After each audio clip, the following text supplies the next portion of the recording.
டெல்லி சட்டமன்ற தேர்தல் முடிவுகளை பற்றி பேசிக் கொண்டிருக்கும் அதே சமயத்தில் உத்தரப்பிரதேசத்திலும் தமிழகத்தில் ஈரோடு கிழக்கு இடைத்தேர்தல் போன்று உத்தரப்பிரதேசத்திலும் மில்கிப்பூர் தொகுதியில் இடைத்தேர்தல் நடைபெற்றது. அந்த இடைத்தேர்தலில் பாஜக வேட்பாளர் முன்னிலை வகித்து வருகிறார். உத்தரப்பிரதேசத்தில் பாஜக ஆட்சி நடைபெற்று வந்தாலும் கூட அங்கு ஆளும் கட்சிக்கு சாதகமான ஒரு முடிவாக தான் உத்தரப்பிரதேச மில்கிப்பூர் தொகுதிக்கான இடைத்தேர்தல் முடிவுகள் என்பது காண்பிக்கின்றது. தற்போது வரையில் சந்திரபானு என்ற பாஜக வேட்பாளர் முன்னிலை வகித்து வருகின்றார். ஈரோடு கிழக்கில் திமுக வேட்பாளர் முன்னிலை வகித்து வருகின்றார். ஒட்டுமொத்த டெல்லியிலும்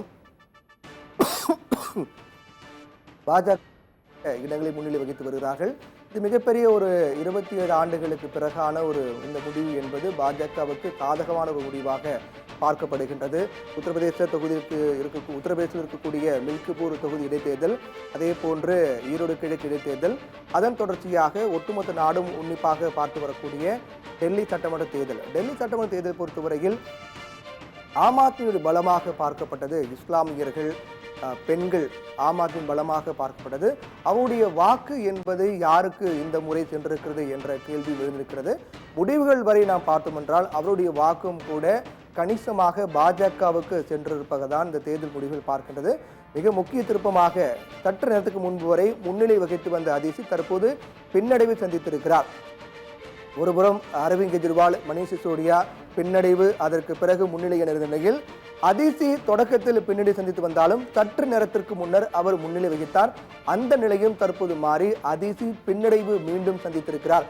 முன்னிலை பின்னடைவு என அதிசியுடைய வாக்கு எண்ணிக்கை முடிவு என்பது நடைபெற்றுக் கொண்டிருக்கின்றது.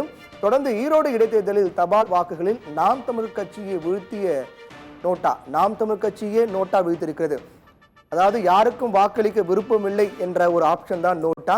அப்படிப்பட்ட ஒரு நிலையில் தபால் வாக்கினுடைய முழுமையான தகவலின் அடிப்படையில் நாம் தமிழருக்கு விழுந்த வாக்குகளை விட நோட்டாவுக்கு அதிக வாக்குகள் விழுந்திருக்கின்றது. இடைத்தேர்தல் தபால் வாக்குகளில் திமுக 197 வாக்குகளை பெற்றிருக்கிறார்கள். தபால் வாக்கில் மட்டும்தான் 197 வாக்கை பெற்றிருக்கிறார்கள். அதற்கு இரண்டாம் இடமாக நோட்டா, நாம் தமிழரை விட நோட்டாவுக்கு அதிக வாக்குகள் விழுந்திருக்கிறது. இதன் மூலமாக வாக்காளருடைய எண்ண ஓட்டங்கள் என்னவாக இருக்கு என்பதை நாம் ஓரளவுக்கு யூகிக்க முடிகிறது. ஈரோடு இடைத்தேர்தலில் தபால் வாக்கில் நோட்டாவுக்கும் நாம் தமிழுக்கும் இடையே ஒரு கடுமையான போட்டி என்பது இருந்திருக்கிறது. தபால் வாக்கில் ஒட்டுமொத்தமாக 246 தபால் வாக்கு என்பது அங்கு பதிவானது. அந்த தபால் வாக்கில் நோட்டாவுக்கும் நாம் தமிழருக்கும் இடையே கடுமையான போட்டியில் நோட்டா வென்று இருக்கிறது. தபால் வாக்கின் முடிவில் நோட்டாவா நாம் தமிழா என்ற நிலையில் நோட்டா நாம் தமிழர் வீழ்த்தி தபால் வாக்கில் நோட்டா வெற்றி பெற்றிருக்கிறது. இதை பற்றிய கூடுதல் தகவலை நமது தலைமை செய்தி ஆசிரியர் கண்ணன் வழங்க கேட்கலாம். கண்ணன், திமுகவா நாம் தமிழர் என்று பார்க்கப்பட்ட நிலையில நோட்டா அங்கு அதிக வாக்குகளை பெற்றது. கூடுதல் தகவல். நாம் தமிழர் கட்சியை பொறுத்தவரை இப்பொழுது நோட்டாவுக்கு பின்னால் போகக்கூடிய சூழ்நிலை ஏற்பட்டிருப்பது இங்கு நாம் தமிழர் கட்சியின் அந்த ஈரோடு கிழக்கு தொகுதி அரசியல் வியூகத்திற்கு கிடைத்த மிகப்பெரிய ஒரு அடி என்றுதான் நாம் அதை பார்க்க வேண்டும்.